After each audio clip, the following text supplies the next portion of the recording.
Hello, good day, welcome once again. It's wonderful to be here in this beautiful room. I'm always grateful to the Morrison Library for letting us gather this way once a month. Today I get to introduce one of my favorite poets who is also, you will understand, one of my favorite people. I'm committed to that fact. I married her. But I'm not going to talk about that. I'm going to talk about the fact that she's one of my favorite poets and an amazing one.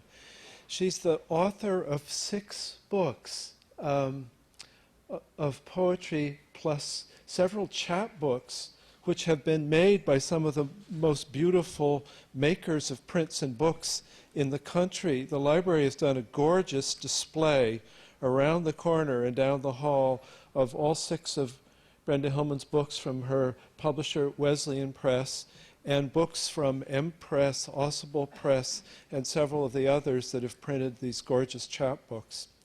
The chapbooks are Bartering Ivory, title that I like, Coffee at 3 a.m., The Fire Cage, and Autumn Sojourn. The 6 books come in 3 pairs.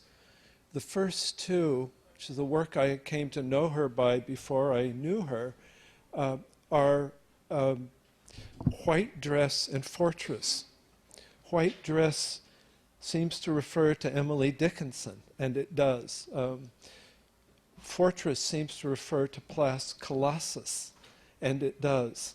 And the figures of Dickinson and Plath hover over these 2 books in interesting ways at a time when a lot of American poets, women poets, were writing self-consciously feminist poetry. These are poems that take up the work of 2 women masters where it leaves off, and they're full of, if Plath and Dickinson are humorous, and they are, and dark, and they are, it takes up a look at ordinary life, particularly the lives of women, through a lens that's imagist, surrealist, slightly estranging, weirdly funny, scarily intelligent. Young work in the first book, and then work that reads like sort of ravished sonatas in the second work. If you want a taste of it that belongs to our world, look at a poem from the 1980s meditating on the lives of the people on Telegraph Avenue from the point of view of a clerk at University Press bookstore. It's a kind of book that's deeply aware of how sad all the flapping thongs of people trying to have a good time at Disneyland in the heat with their squished up toes and the little leather things sticking out. It's that view of the world in a certain way. Relentlessly unheroic at a time when there was a lot of gorgeously heroic, if I may use a certain expression, hair-tossing poetry of a dramatic kind about women's lives. These were just amazing books. A beginning that took us a direction unexpected in the second pair of books, Bright Existence and Death Tractates. Bright Existence looks like it begins as a book that wants to praise existence. It was interrupted in the middle by a death, apparently, a death which figures as the subject of the second book, Death Tractates, which interrupts Bright Existence almost in half and tries to reinvent the terms of the pastoral elegy, haunting sense of loss in a raw California spring, while it refigures and rethinks spiritual traditions that have been relentlessly male, from Tennyson's In Memoriam through Ginsberg's Howl about grief and loss. It's a stunning small book in the middle of this larger book, which continues to think about feminine identity, the nature of matter, in lyric ways that begin to break up into very wonderfully strange interior song. The last 2 books Our Leap Again.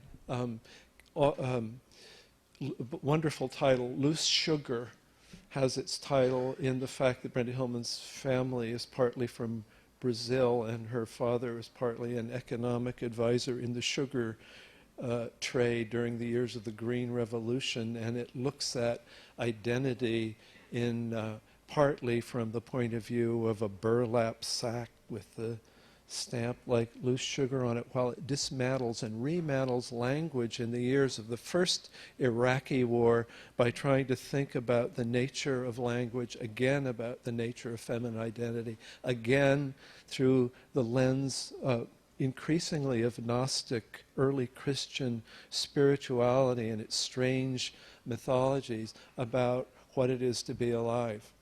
The most recent book, Cascadia, breaks up language even more, breaks up language and announces it's going to do it in the way that, exactly the way that the landscape of California is broken up geologically by massive fractures. It tries to imagine uses of language that are like those fractures while it continues to think about these issues through images of ordinary people trying to get through the day, pick up the laundry, images of Mexican immigrant kids throwing up in parking lots behind the places where their families are picking strawberries outside of some little town in the Central Valley, images of the wives of engineers keeping journals and notebooks while their husbands were out plowing all of the sand out of the counties of the North looking for gold in the 1880s, language coming back in historical ways and contemporary ways to politics, what it is to be human, what it is to be a woman, and stretching and breaking language while it tries to do that. As a built body of work, it's just a stunning accomplishment. She's been a Holloway lecturer here, a professor at the Iowa Writers Workshop. She teaches in the Master of Arts program at St. Mary's College. She's just an amazing artist. Please welcome Brenda Hillman.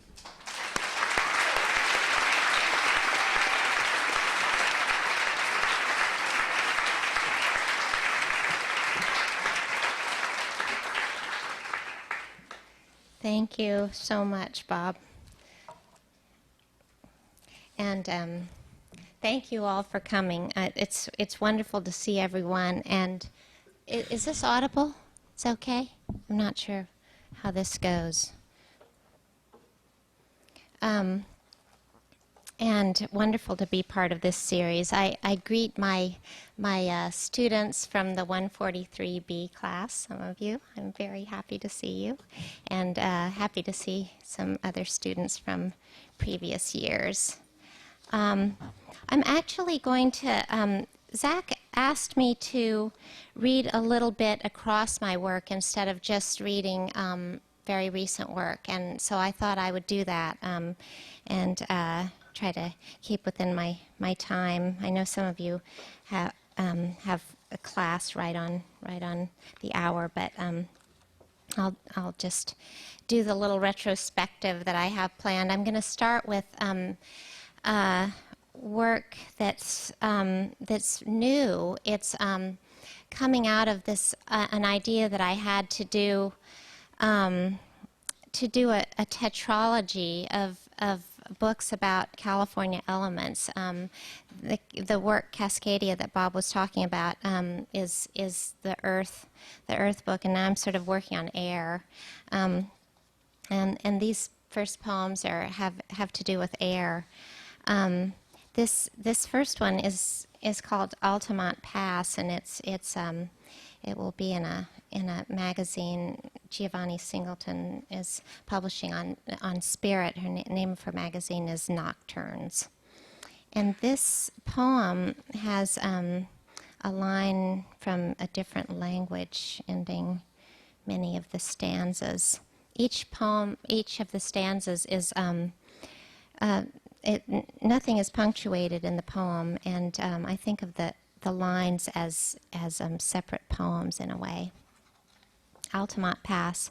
Outside the white spectacle of the mind's blindness in the black before last of the unplanned towns, past the summer barbecue kickoff, near the whiff of lemons, where they had stopped moaning, where the spinning boys' comrades joined the working force, the breeze turns and turns back of power's face, or should that be fate, o mil vento? Have you seen the monarchs? They left their stripes. Wind revises them as ravens, Gnostics in recovery. Their weightlessness a source of autumn in the outskirts.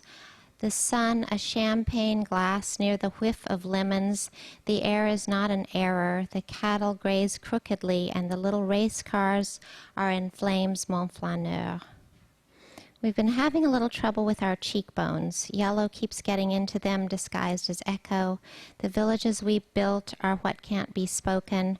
Our lover would be a sparrower, and we his bright sparrow.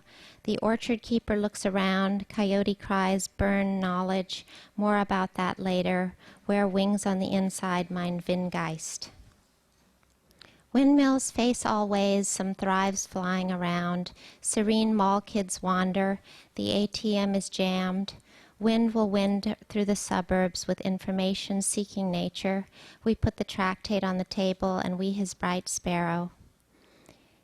Experiences parry everything, then thought, then poetry. Silence is also everything, the silence part poetry, LW. An I is a suburb of it. I sat on the hill to contact the spirit world. They do what they want and also use geometry. Their style is post-anonymous. Pollen disguised as echo. The goats have been sacrificed to Minotaur manifestos. Aspects of the broken fan circle the world's il viento mio. There's a little shudder at the end of seeing. You blink and that's it. Have memory on us winds. The ministers of consequence make mostly demands. We read the printouts on glowing tablets of azurite, designed for a quatrefoil. Syllables talk like bees. They do what they want, one per blossom and breath.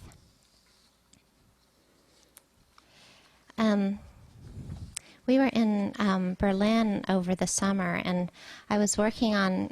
I started this project last year. The idea was to somehow characterize air in corners, especially the corners of city streets. And when you go around the corner in a city street, there's always a sort of different quality of air on one side of the building and the other. And so going into the air in the corner seemed an interesting idea of how to do the social lyric. And so these poems that I was working on in Berlin, they're 96 words, and they have 4 words per line, and they're sort of supposed to have corners inside of them. This one's called Street Corner. There was an angle where I went for centuries, not as a self or feature, but exhaled as a knowing brick, tradesman engineered for blunt or close recall. Soundly there, meanings grew past a second terror, finding their way as evenings, hearing the peppermint noise of sparrows, landing like spare dreams of citizens where abstraction and the real could merge. We had crossed the red forest. We had recognized the weird lodge. We could have said song outlasts poetry, words are breath bricks to support the guardless singing project. We could have meant song outlasts poetry. And this one's called Wind Treaties. I was thinking, because there was such bad news while we were over there, that it would be good if the winds could make treaties instead of people. And this is also informed by the fact that I was reading the letters between Walter Benjamin and Theodor Adorno. So their work, both their work and these letters, the correspondence between them has informed a lot of my thinking about the air and the lyric. Wind treaties. Between church bells I held its breath, air coming from half states it has visited, where dread meets ecstasy skid mark. Allow us mighty and bruised oxygen. And I imagined a black square made of Ariadne thread around the great city, winds coming from corners such that talking would never cease. Talking should never cease. heads bent over documents, allowing distinctions, zhivagoing solitudes, stitches at the edges of dignity. Decades of give it away while these winds worked, lamps flickering on in the stable districts, symbolic weight being added to bodies, walking in ordinary courtship outfits in a park.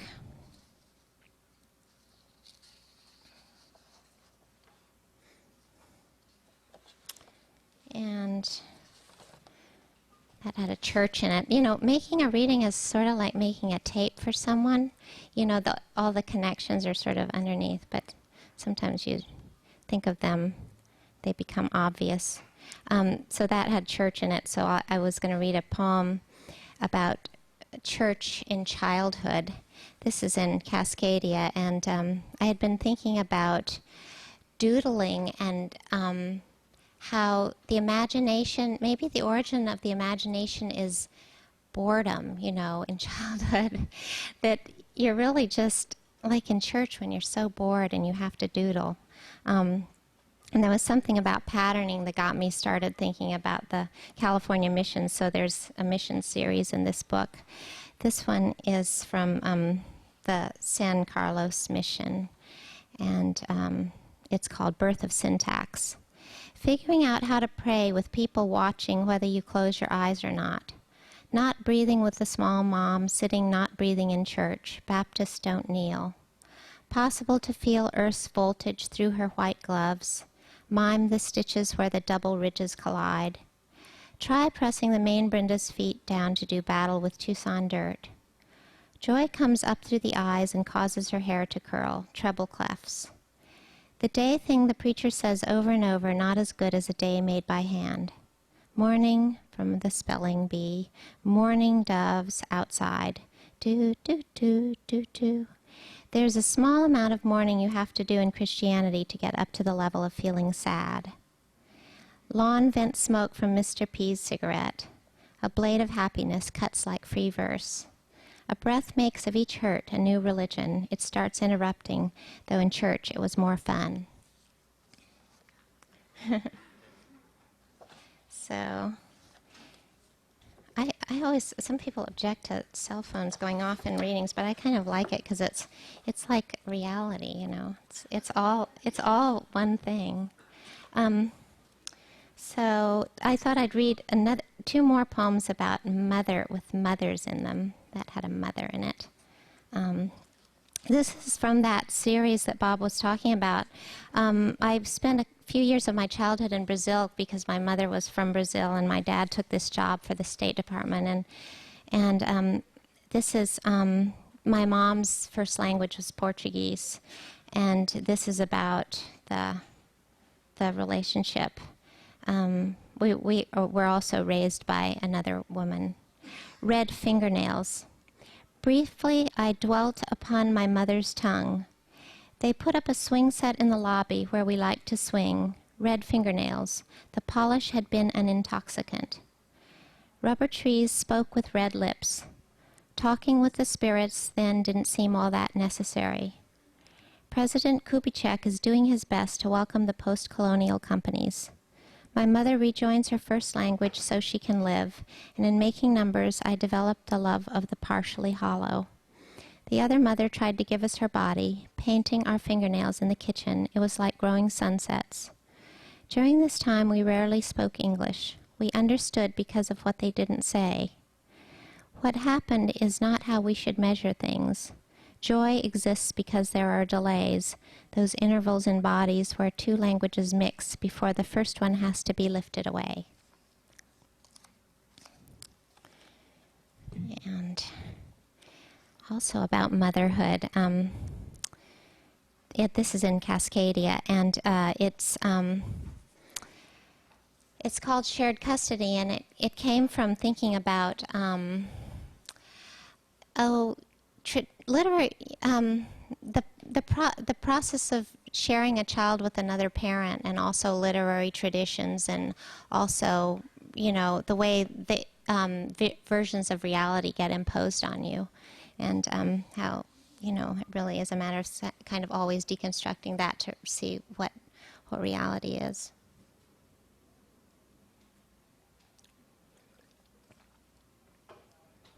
Shared custody. A singularity is just like a black hole. I'd been reading Hawking when I was writing Loose Sugar, and I just couldn't make sense of Hawking. Shared custody. An example often used to show is X falling feet first into a singularity with a watch on. Fate is what happens backward. With regard to Persephone, the seasons don't change till something agrees to her sacrifice. When a child is dropped off in front of the other parent's house, she creates a history of space in yellow, hurrying in the unopposed direction, as we learn to read by hurrying meaning. She got out of the car, smelled threads of Johnson's baby shampoo. Redolence exists by itself as opportunity. The end of the Cold War had come. In Russia, more oranges, lizard baskets of capitalism.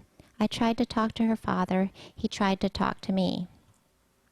As X falls by prearrangement with the experimenters, yellow is unopposed. The child, leaving the car, drops an alphabet on the path.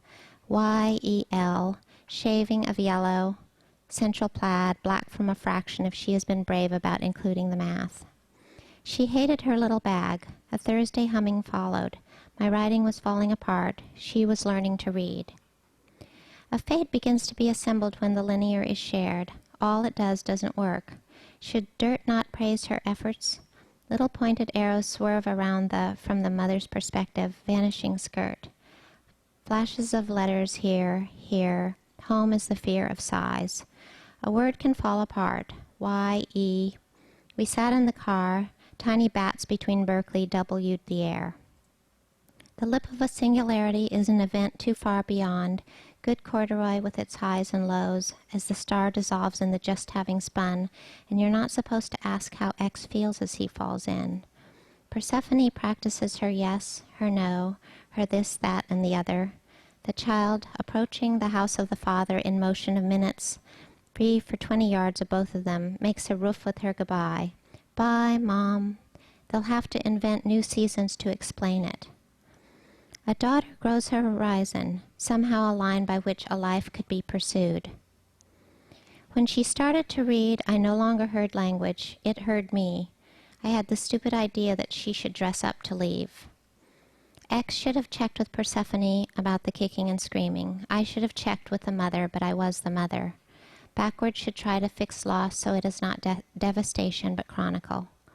Panic plaid almost at his door. I cannot see what flowers are. Daffodils, dirt's birthday candles. California is medium old. X won't be very young when he gets to the center, nor will the child, testifying to cloth, dropped, sent back fractal, active as the buoys on the bay, nor is the child very young. If you are time, you think in terms of next. If you are Persephone, you think in terms of dirt. If you're the metaphor, you'll let the thing stand for it. On Monday, the flash of a dove, your hoping frame. The child can look back, the myths don't apply here.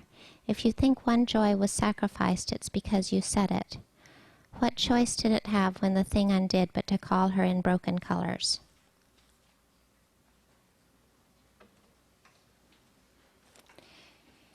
And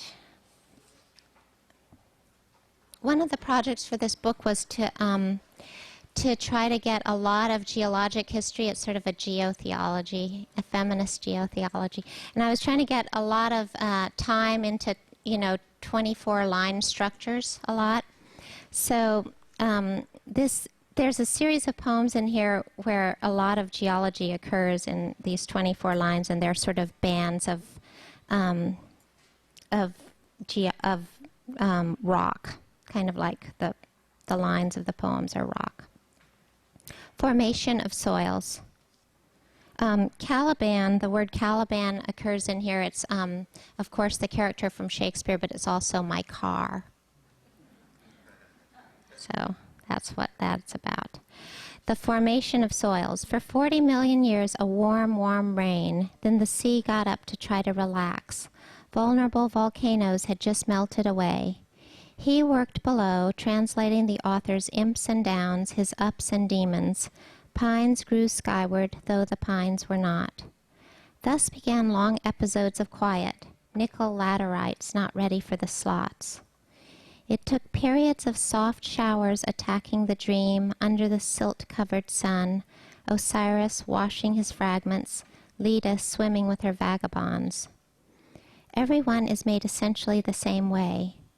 Through notebooks of tight red dirt, Franciscans walked upside down under us, aluminum oxides, incidents of magma, and I had to go down in the earth for something. Iron sediments spread over foothills where Caliban had his flat.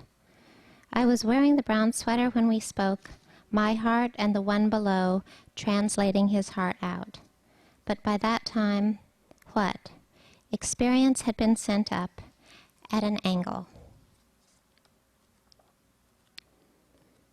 And probably you all know, but the structure of rock under Berkeley is called the Franciscan Complex. It's the granite under Berkeley. And I teach at a Catholic school, so this was really resonant for me when I found this out. Franciscan Complex. And Whole Foods in here refers to Whole Foods. Each day the job gets up and rubs its eyes. We are going to live on in dry amazement. Workers push the granite bed under the avenue, bed of the married, the pre-married, making a form as forms become infinite, the scraping, gray whack, chert. People wait for their bumpy little pizzas, theory of theories in gravity voices. Melpomene, goddess of tragedy, bathes, mostly the bride, never the bridesmaid. Angel food and Whole Foods. Consider Tanguy, whose lunar responses to childhood made everything a horizon. Those walking upside down don't know what to think. The finch engineering itself to deep spring, or you, life, tired of being cured. How many layers of giving up are there? One of it, two of it, everything in the arc you save. Well, since we're about to go to war, I thought I'd read a poem from the last Gulf War. It's about Chevron Tankers, and it comes from a sort of hallucinatory experience of looking at the tankers going past. I have a picture window that sees the bay partially, and thinking about the tankers going back and forth every day as a sort of dreamscape, nightmarish. And there's, in this poem, it's in little fragments, sentence fragments, and there's an image of an admiral that comes up from below. If occasionally only several on the horizon, one drags the absence of being. When halfway across the window the jagged one has stopped this nervousness that won't continue. Where is below in them, or is the oil confined such that it won't continue? The ensign comes up from the boiler room. I'd like to see the admiral, I say. Chevron dragging these scattered opals across the bay. They don't intend to, but not intending is the brutality that could enfold you. Some of the tankers seem to have guns on your birthday. The ensign comes up from the boiler room. I'm sorry, he says, the admiral can't see you. Parts of it made no sense, but neither did Chevron. Absence of being with hooks on its forehead. Oil slopping underneath in sections as reality must have sections which could damage birds. And vats of weak color you could look down into. The ensign comes up from the boiler room. I'm sorry, the admiral misinformed you. What would you want to eat after they had sailed reasonably over the pink starfish who gossip? If you use it, fear it. Oil which once was opal beauty under the ice with a war which got into the wings of birds. Past sailboats to the hooks on their foreheads, the D's and F's on their foreheads. If you use it,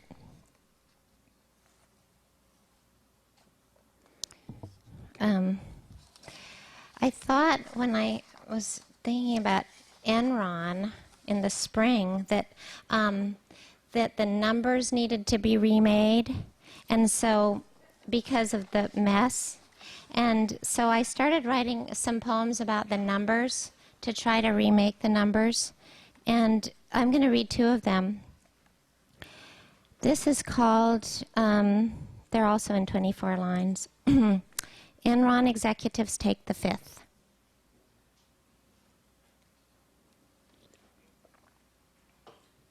In the Senate, square-headeder men than yesterday call on the number 5 for help. On law, the perfect length which feels its fear being used up.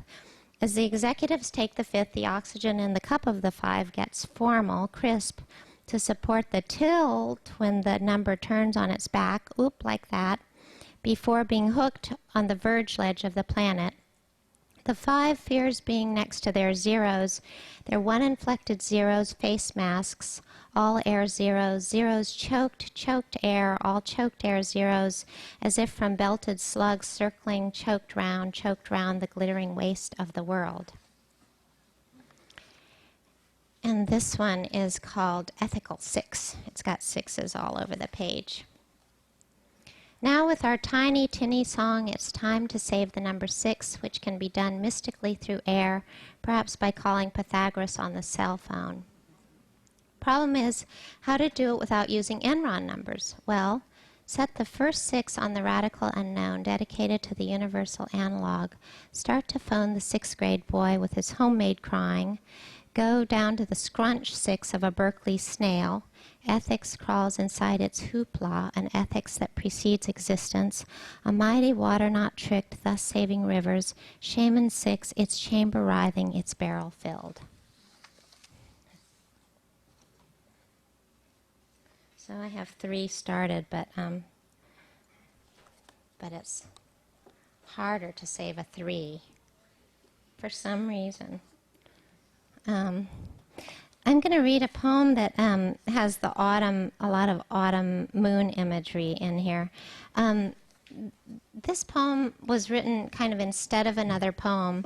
I was trying to work on a poem about a brutality, and I couldn't. And so I worked on these quatrains about the moon, which I sort of think is a good thing to do when you can't write about one thing. You start another project, and the thing that you're trying to do gets in anyway. I'm not going to read this poem in its entirety, just some of the sections. Autumn Moon. The moon comes up in her secondness, left edge not filled in quite, the abject not filled in quite, but trying. The infinitely being called, then not chosen, also the fear of being surpassed, cast off, not needed. She said it helps to know Van Gogh with his obsession for yellow. Haiku in translation, it would be like this: autumn moon, some wine stains on white linen, his separate past. Through the tic-tac-toe of the steel window grid, the start of one gold O, then the game is given up.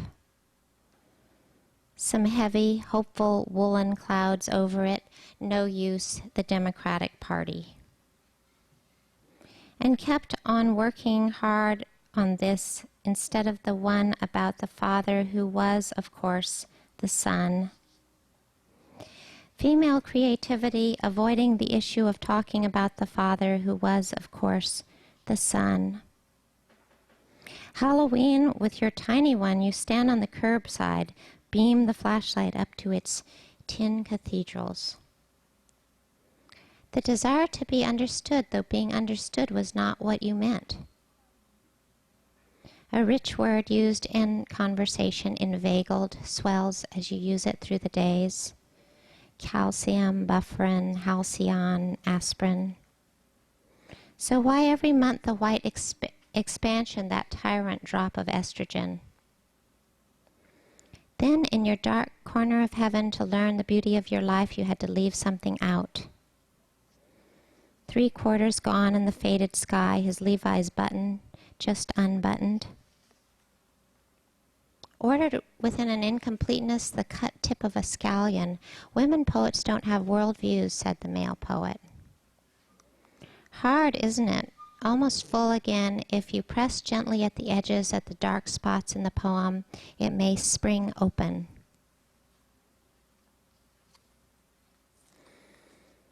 Bob and I just lost a friend who's very dear to us, Carol Milosh, and Czeslaw Milosh's wife, and I thought I'd just read a couple of the little short death tractates in her memory. Reverse seeing. A fox ran across your path, pure totem.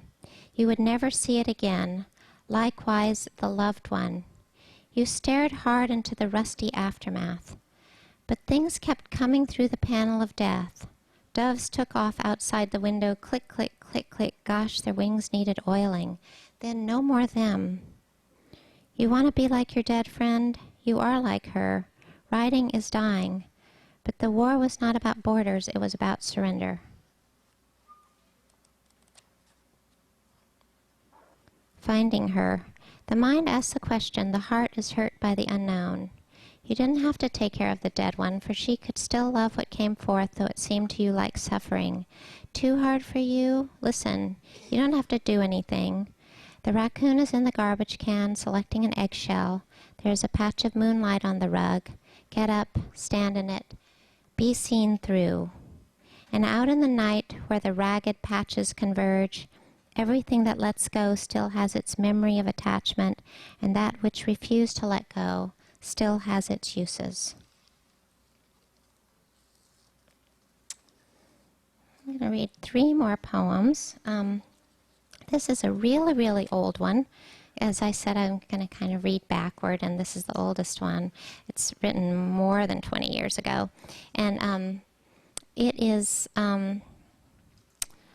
it's, I think, pretty self-explanatory. It's written kind of with a maybe more specific subjectivity than the poems that I was talking about at the beginning, the sort of lyric, social lyric idea of going through the day.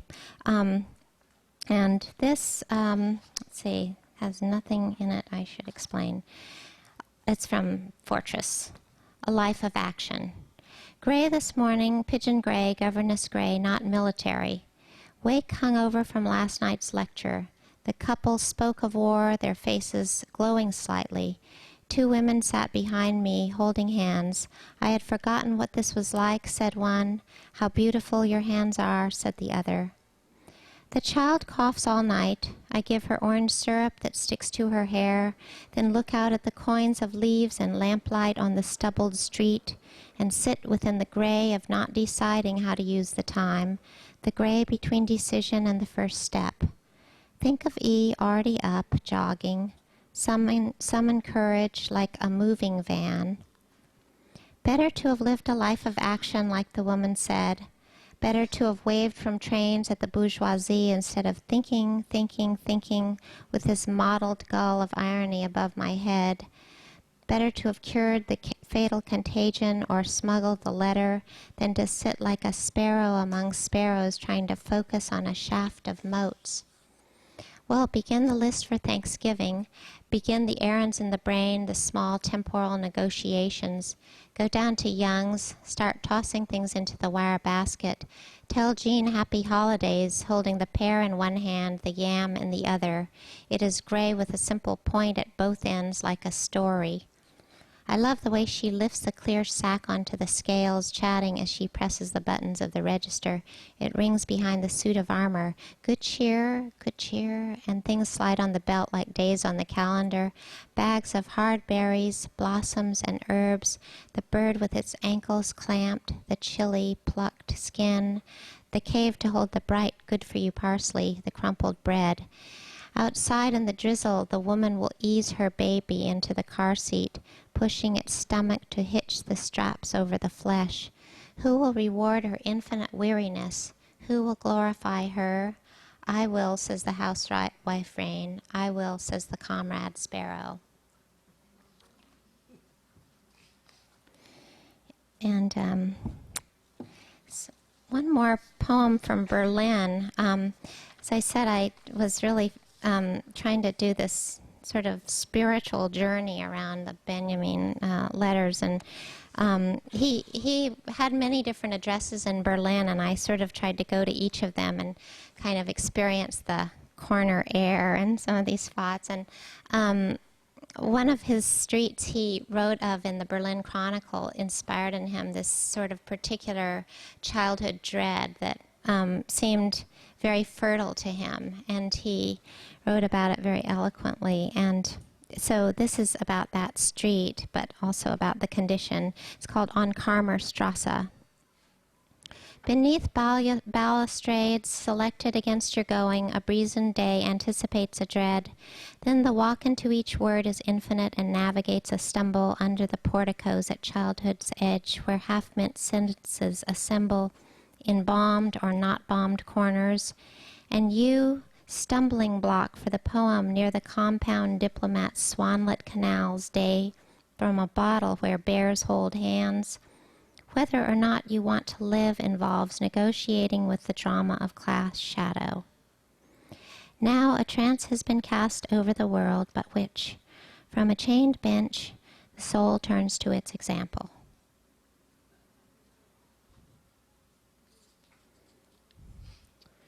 I was asked by a couple people to read some poems, and I guess I'm not going to get to them, because I don't want to hold people up who have class. So I'm just going to read one more poem, and the people who asked me to read the poems that I'm not reading, I'll read them the next time. I'm sorry. So this is called The Spark, and it is a poem in which, again, I was sort of trying to, this is ending with fire, which we know the world may end with, but this is about the beginning of the world instead. And it was trying to get a particular kind of Yeatsian quality of language into a very specific personal experience and make it a larger, perhaps contextualizing a lot of the experience of people of my generation, which, or maybe all generations, where the body comes into being through your sexuality. The Spark. And thanks for being a great attentive audience. Appreciate it. The Spark. Once you were immortal in the flame. You were not the fire, but you were in the fire. Nothing moved except the way it was already moving. Nothing spoke except the voice in back of time. And when you became your life, there were those who couldn't, those who tried to love you and failed, and some who had loved you in the beginning with the first sexual energy of the world. Start the memory now, you who let your life be invented, though not being invented had been more available, and remember those who lit the abyss, the boys in science fair. You were probably hall monitor at that time, weren't you? And you admired them. On their generator, the spark bounced back and forth like baby lightning, and you saw them run their fingertips through its danger. Two promising loops stuck up to provide a home for the sexual light, which was always loose when it wasn't broken. Free joy that didn't go anywhere, but moved between the wires like a piece of living in advance. Then later, how much were you supposed to share? The boys sat in front of your house at dusk, the ones who still had parents. Sometimes they held Marlboros out the car windows, and even if they didn't, sparks fell from their hands. Showers of sparks between 1968, and the hands were sleek with asking. They had those long intramural after the library type fingers they would later put in you.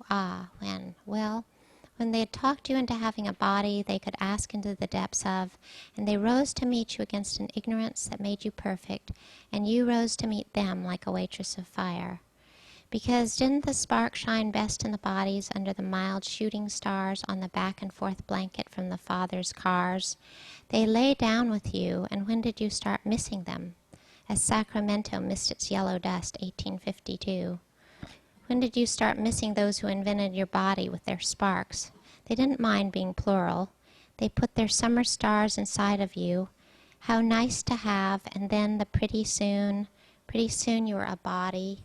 Space, warm flesh, warm this under the summer meteors that fell like lowercase eyes above the cave of granite where the white owl slept without because or why that first evening of the world. The sparks of your bodies joined the loud sparks of the sky, and you carried it, a little flame, into almost famous cities between the ringing of shallow bells, pretty much like some of that blue tile work, walking the bridge of sighs until you found the spark on quilted bedspreads in small villages, as if the not-mattering stitching coming all undone in the middle stood for a decade. You barely burned then. Sex grows rather dim sometimes, doesn't it? But it comes back. yourself half gone into those rooms, yourself a stranger. You who happened only once, remember yourself as you are. When he comes to you in the revolving dusk, his full self lighting candles, a little smoke he sings, the fire you already own so you can stop not letting him. All love is representative of the beginning of time. When you are loved, the darkness carries you. When you are loved, you are golden. Thank you.